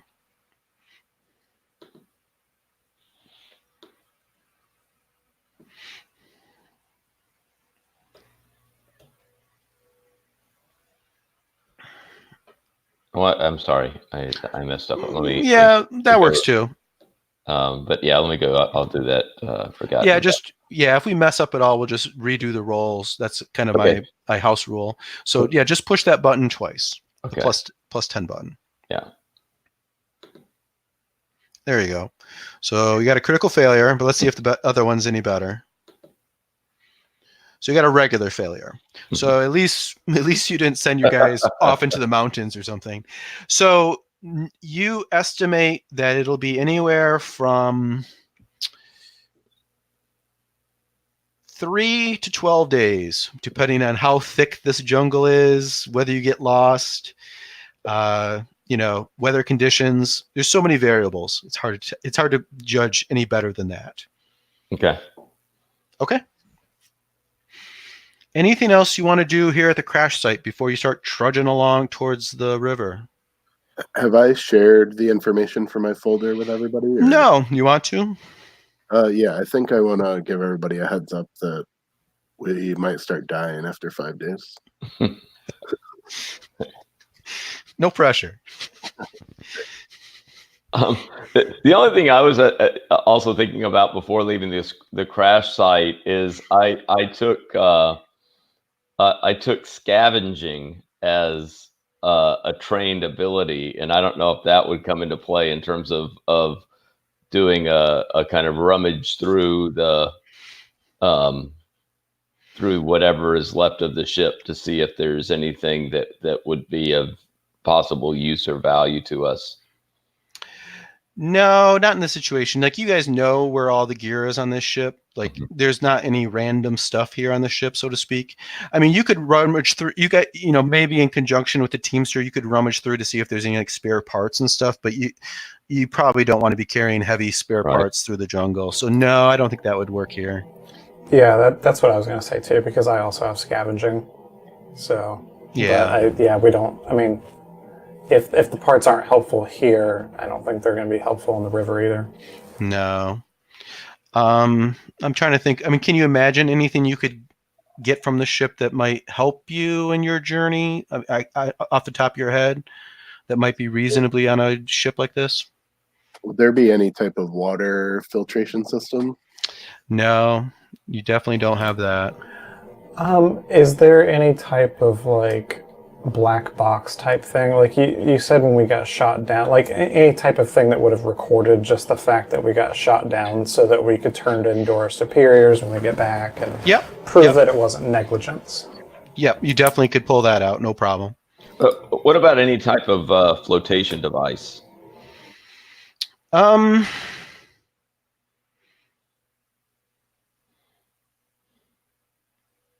know what? I'll let you. Yeah, I like that. Go ahead and you got a rubber raft. It self-inflates. So go ahead and you can add that to your sheet. I like that. A paddle, big enough for the 4 of you.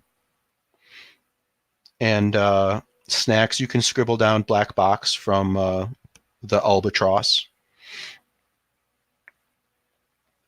Okay, so if anything comes up in the next few minutes, feel free to retcon and say, oh, how about this? Was that in the ship? But otherwise, let's move into the jungle. So traveling through the jungle, there's a series of rolls we'll make to see how your journey goes. The first thing you're going to do is you're going to eat and drink. So everyone, unless you don't want to eat, needs to eat 1 MRE. If you go a day without food, then bad things happen the next day. Okay. So you need to remove an MRE and a liter of water. And that's with water, especially, that's definitely, rationing, heavy duty rationing. If you go more than a week or so, probably on 1 liter a day in this kind of environment, you're going to start to suffer badly, but you can make it, for a while. Those of you that have the hazard suits only use 1/4 of a liter a day. So, you know, you just take off 0.25 liter. So you start with 4, I think it was you each had, or was it 5? 5. So you just go to 4.75. I think that's the scientist and the android, okay?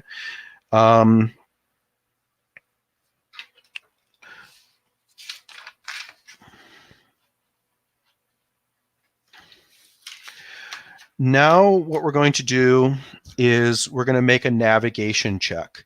This represents, you know, just navigating in a classic sense, but also traversing this very rough terrain, not getting bogged down in a bog, or, you know, being able to cross, you know, fast moving streams, or get around, you know, particularly thick jungle. And what I need you to do is, this is going to be, what is it going to be? I think it's a speed check. Hold on a second.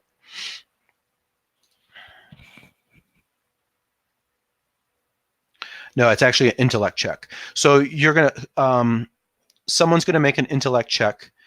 Again, your military, you guys are all trained to move and navigate in this kind of terrain. So your military training will apply. In addition, if someone can explain how they're helping the navigator move through this, we can have them roll with advantage. You probably, you know, you probably want the smartest person to make this roll. I'll say that much. My intellect is 57. If that should be me. And you've got that geology and stuff, like we said. So that makes sense that you'd be the one to be like, oh, we probably should go this way. We should go around. This is peat moss. You know, we don't want to sink in this and whatnot.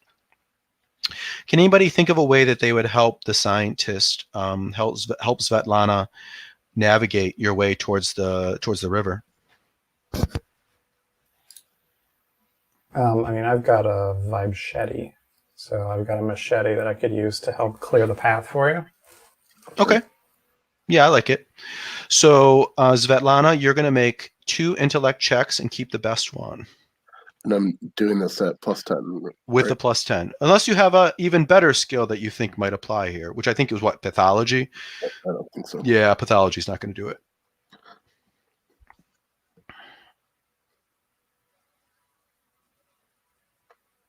Right. All right, they're both successes, so you succeeded. While you're traveling, Svetlana, do you want to look for Komarov's lilies along the waterways as you go? I think I'm keeping an eye out, but I'm not going to slow us down over it. Okay. So what I want you to do is make another intellect check to see if you spot it. Do you have any skills that would help you find a lily along the waterways? Do you have botany? No. Biology, chemistry is as close as I get. No, straight up intellect check, okay? A success. All right, great. So you do indeed find Komarov's lilies. You find the head scientist's lilies. You can scribble that down in your sheet. Okay.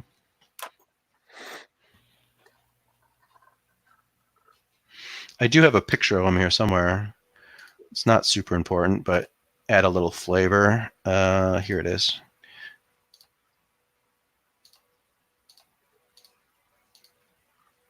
So that's in People and Things. It's Lily, it's called, if you want to see what the lily is that he found or she found. Oh, cool.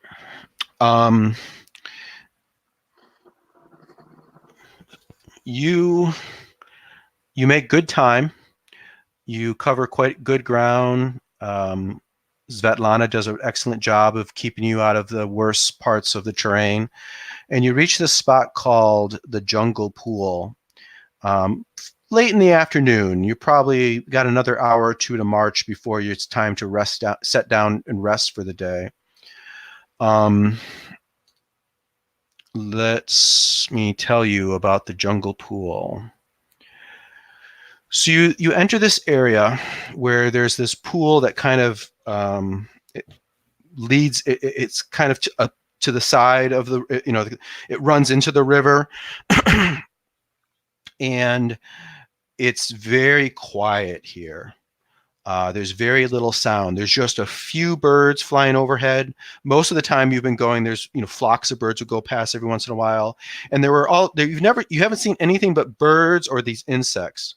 And the insects are a lot of beetles and lots of crawly insects and like stick bug kind of things, and worms and centipedes and that kind of thing.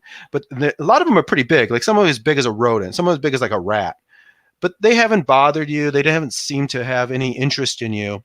You haven't seen any other kind of creatures. You haven't seen any mammals. You haven't seen reptiles, amphibians. You haven't even seen fish in the river. There's some insects in the river, or in the waterways. As you approach the river. And there's this large pool, and it's very quiet here, and abnormally quiet. And you see that there are large numbers of dead birds and these large rodent-sized insect carcasses lying beside the edge of this pool, this quiet pool. I've got a picture of this too.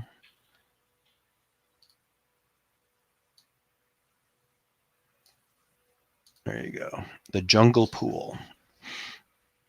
What, if anything, do you want to do? Or you can just keep marching. Are there any animals, insects that are nearby that are big enough to pick up? The dead ones? Living ones. Or there are no living. You don't see any. You've seen. It's like it's very abnormal, but there are no living ones around here. All you see are these dead ones. You see some birds flying overhead, but no birds down here in the undergrowth. None of these insects slithering around. Okay. Maybe you see a couple little tiny insects, but none of the bigger ones. Okay. Kirill has infrared goggles, and he would like to flip those on and sort of look at the pool and see if there's anything he can see. No. The pool has the same radiance as the rest of the terrain. You can doubly tell that those other dead insects and birds are dead. I mean, they don't give off any heat at all. Mm.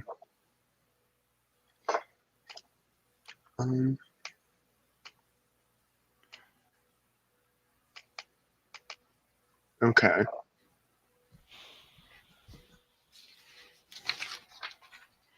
I mean, Vadim says, I don't like the look of that. I mean, those dead carcasses, they may be insects, but that does not look like a pleasant place to me. Lana has a med scanner. Would that give us a little bit of information about what happened to some of the carcasses?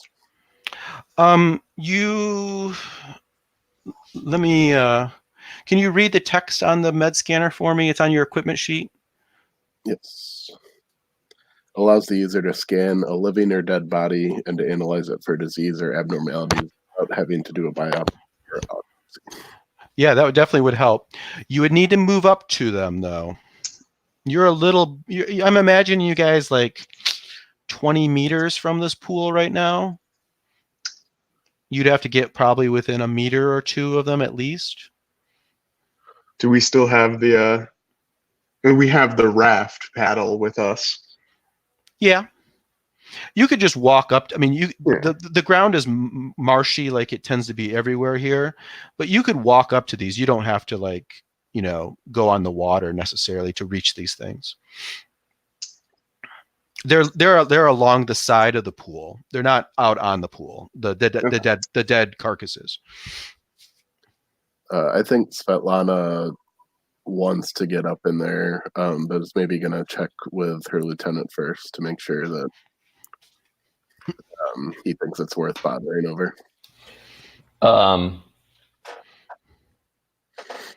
Yeah, but let's make it quick. And I pull out the pulse rifle that I'm carrying, and I go on and get that at the ready and I'm kind of watching the area, especially the pool area where these dead carcasses are on the edge of, to kind of be ready if I need to blast something. So you're kind of hanging back, but in like an overwatch position, Right. covering Svetlana. Okay. What do you other guys want to do? Kirill and Snacks? Kirill is going to stay a safe distance, I think, also. Probably going to stand nearby to Vadim. And he says, wear gloves. And your hazard suit definitely has, you have a secure, sealed, your whole body is sealed. So yeah, you could definitely have that available. Of course, you can take it off and touch it if you want, but. I think I would just I'd maybe escort Svetlana up closer and be like more of an up close guard, just to provide some security. Okay. While she's getting down into the bugs. Okay. So you probably pull out, what's your main weapon? I forget. I have a combat shotgun. Combat shotgun. Okay, that's a good close range weapon. All right, so you establish this tactical position, and Svetlana, you move forward, covered by your teammates, and you get up close to these things. Stays quiet. Nothing happens. You kind of hunker down and kind of pull out your scanner. And what I want you to do is I want you to make 2 intellect checks. Or you're going to make an intellect check, but because you have that scanner, you make it at advantage. And you have your biology. I don't know. What would you guys think? Would pathology fit here to check out a dead body? Would that be a fit or not? Anybody have any ideas? Pathology is disease science, right? Mm-hmm. So I guess that I'm going to depends if they died of a say, disease. yeah. I think you're right. So I'm going to say no. So let's go just with the +10. So you're going to make 2 intellect checks, pushing that +10 button. So you got a success and a success. Perfect. All right. Your scanner and just your eyesight tells you this. These carcasses they don't show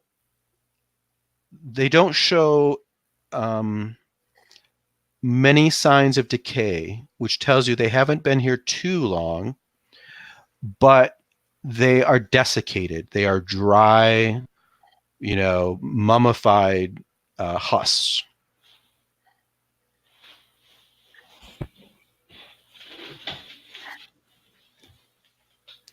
And no, that's what you got. Yeah, we'll go with that. But it stays quiet. No extra sounds. No movement. Svetlana's going to see that reading, and while she's there, use maybe her field recorder as well to take a DNA sample with her. Okay. Yeah. So you take a sample. Does the field recorder, does it act as a lab also? Does it or is it just save it?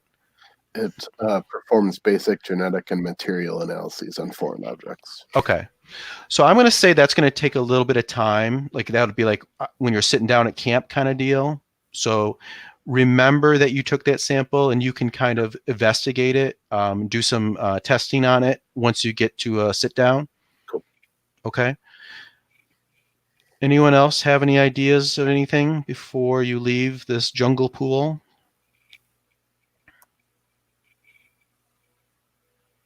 Okay. Kirill actually, Kirill is going to pick up one of the dead things and toss it into the pond. Okay.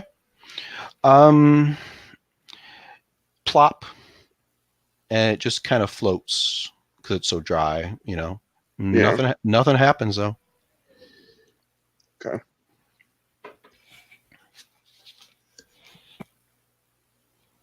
Hmm.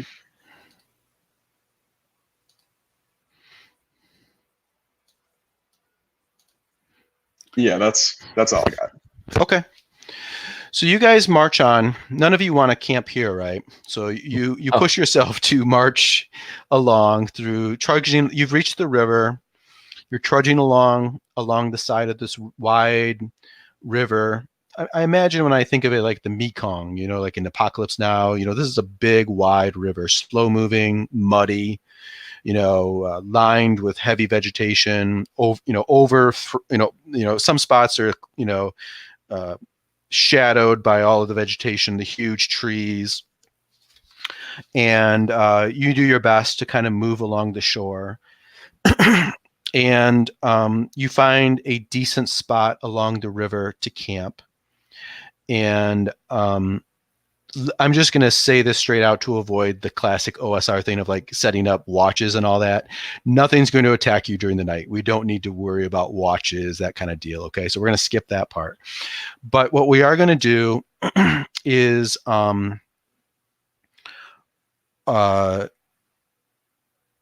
three things. So we're going to figure out Svetlana's, lab testing of the DNA sample. We're going to, you're each going to have a chance to rest. So you'll have a chance to heal. I don't think, nobody's taking any damage, so you don't have to worry about that part. But you also will have a chance when you rest to reduce your stress. So you might be interested in that. And then what we're going to have is we're going to have a fireside chat. And what I would like you guys to do, let me open up a new handout here.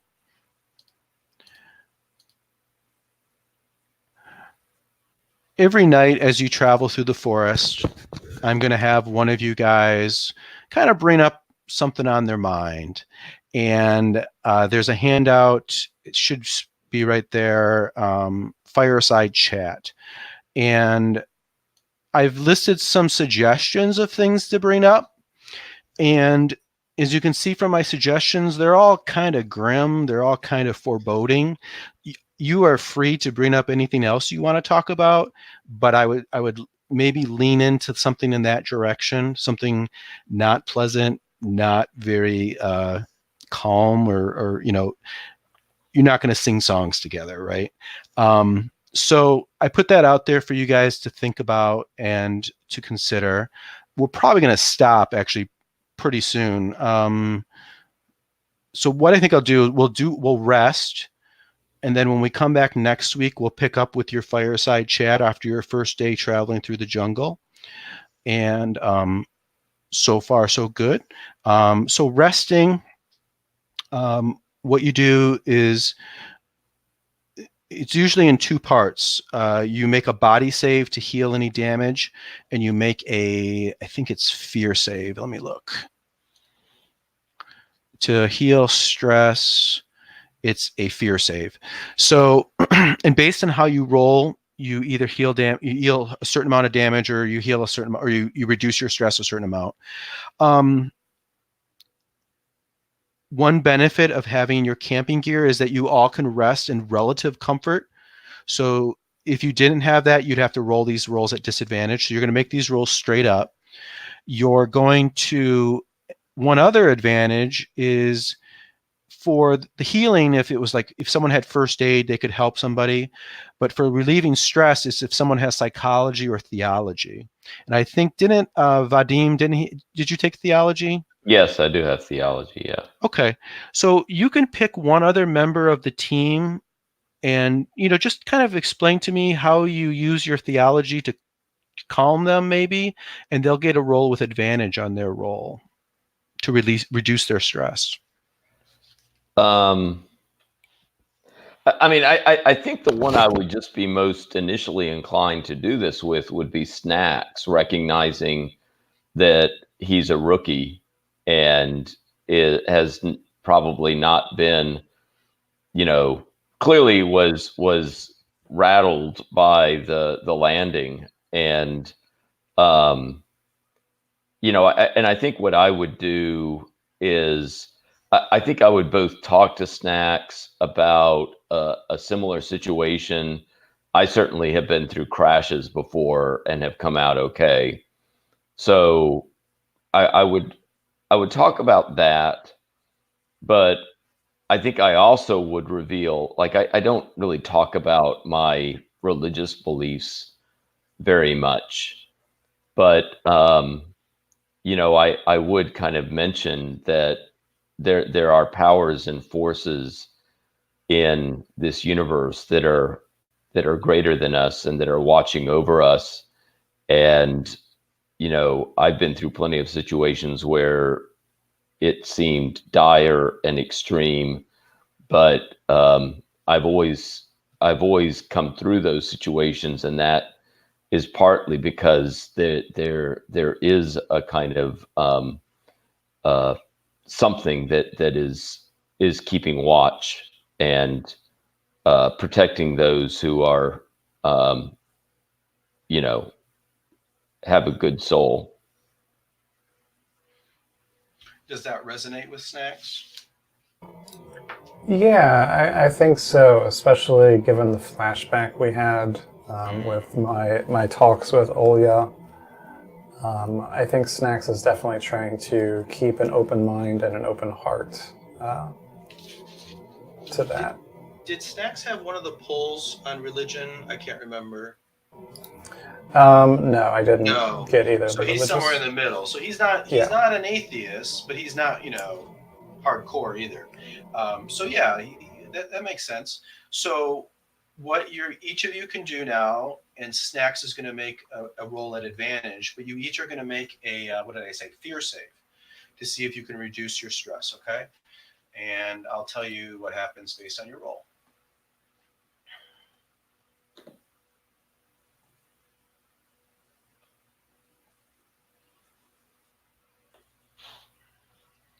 Okay, so going down the list. So Svetlana, you missed your roll. So unfortunately, you gain a point of stress. Okay, you didn't rest well, and that kind of stresses you out that you didn't rest well. Same with Vadim, you actually gain a point of stress. Kirill, you got a success, and what for every, I think it's you made your roll by 39 points. So for every 10 points rounded down, you get to reduce that amount of stress. So you get to reduce your stress by 3. You follow my math? And Snacks failed both of them, so you gain a point of stress. Okay. And I'd say we can stop here now unless anybody has a very, a good idea of what they want to bring up around the fire that night. I don't have a good idea for that, but maybe just something that I Vadim would do, and maybe you just want to think about this. I think Vadim, when it gets really dark out, he will want to shoot up one of those flares. Like, this would be at the time of night when right, because of the darkness, it would become most visible in the area. So just to send up one of those flares to see if that would do anything, like if there was anything or anybody in the area that would respond to that. Okay, yeah, that's a good idea. So mark off at one of those ammo, but unfortunately, it goes up, up through the, all the thick foliage, up into the sky. So you're on the river. You can kind of see it up there, and it has like a little or a little parachute. Allows it to stay suspended for a while, and gradually it comes down. And nothing happens. Nothing happens. Okay, so let's just pick up at the river with a conversation. You guys think about it this week. You each are going to probably going to end up with a turn bringing up something around the fire. So Josh dropped, but let me add him back in. Okay. Yeah. You each are probably going to end up having a turn around the fire. So if you think about this game this week and you look at that list and you come up with your own ideas, we will have someone who has a good one jump in next time with your conversation. Any questions? Yeah, one question. Now, are we gonna level up? Oh next yeah, time, and we'll or- do that at the beginning next. Well, we could do it right now. Do you guys want to do it right now, or do you want to take off? It doesn't take long. Let's go ahead and do that. That's a good idea. So there is a handout called Level Up on your list, and it's a 3-part process. The first thing you're going to do is you improve one of your stat. You either do A or B. You either improve one stat by 5 and another stat by 3, or you improve 2 of your saves by 4 points each. Do we put those in the mod? I would just change your base. Okay. Change your base to the new number.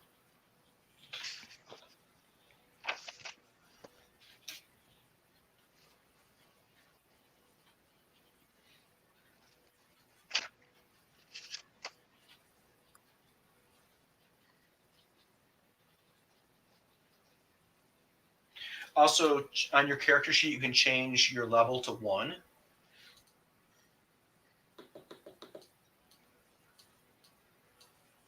Go ahead. Yeah, so my computer actually just ran out of battery, is why I dropped out there momentarily. So I'm joining from my phone right now. Okay. So I will get this done once I get back to. Yeah, the handout on Roll20 is it's very self-explanatory. You should be able to. Yeah, of course. If you have any questions, just pop me a question on the handout. But it's pretty straightforward. So the first step is either your stats or your saves go up a little bit. The second step is you got 3 choices. One, you can do A, B, or C. You can gain 1 point of resolve. There's a spot next to stress called resolve. And what resolve is that when you panic, it reduces that number from your panic number. So basically it means that when you do panic, it's not as severe. So you can increase your resolve by 1, or you can remove a phobia or addiction. None of you have gained one of those yet. Or you can heal all of your stress. And we started with 2 stress, so would we just go to 2 stress, or would we go to all? You would go to 0.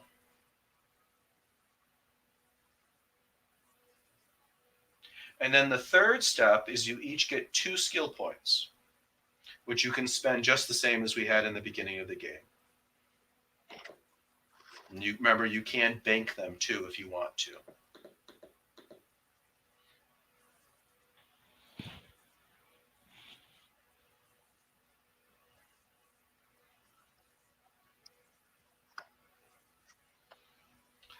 So Josh, if you're planning to do this later, you could probably take off if you want. I think that's going to be the end of the session. I hope you guys had a good time. I know I did. We covered good ground. I was hoping to at least get to the landing, but we made it well past what I expected. So we should get some real juicy stuff next time for sure. Things are going to start popping off, I think. But yeah, just go ahead and finish your level up, and then we'll call it a night. All right. Yeah. Thank you, guys. I had a great time playing with you. Look forward to next week. All right. See you then. Here. Thanks a lot. Bye-bye.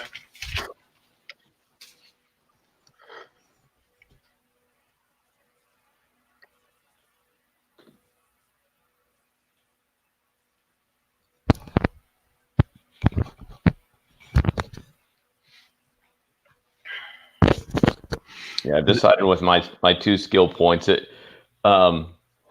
maybe there would be more practical things, but I decided to pick up mysticism. Oh, okay. Yeah, definitely remind me of that one when you feel like you're getting in touch with, that with mystics stuff. Bring that up, because I probably won't think of it, but okay. It's kind of I was thinking about that because this game, it definitely has sort of a spiritual, supernatural, I guess maybe is the right term. So that's kind of captures that kind of aspect of the game. So yeah, you definitely could pick something up. Do you need to have all of the prerequisites? No, just one of them. Just one. One of them. Yeah. Okay. So now you're a theologian and mystical too. Not very smart. Can't end. I'm sure that'll end well. But I think that also may be in keeping with the kind of counter-revolutionary urge as well, which would be kind of working against the party line, which is probably not too fond of the religion stuff. No. Right? No.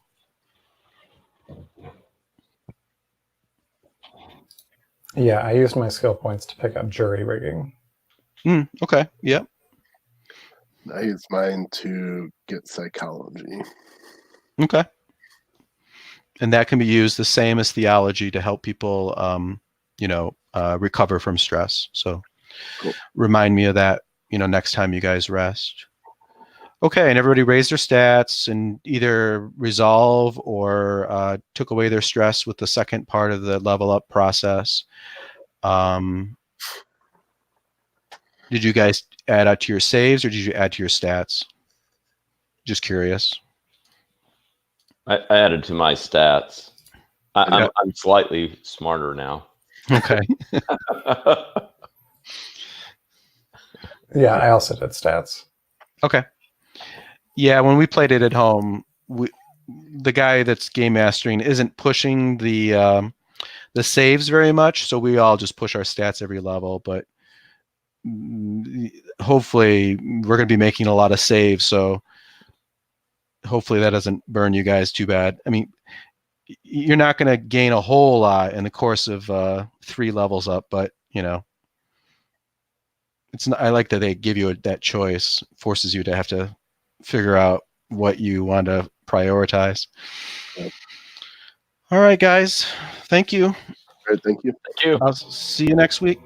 Yep, thanks. Bye-bye. See ya.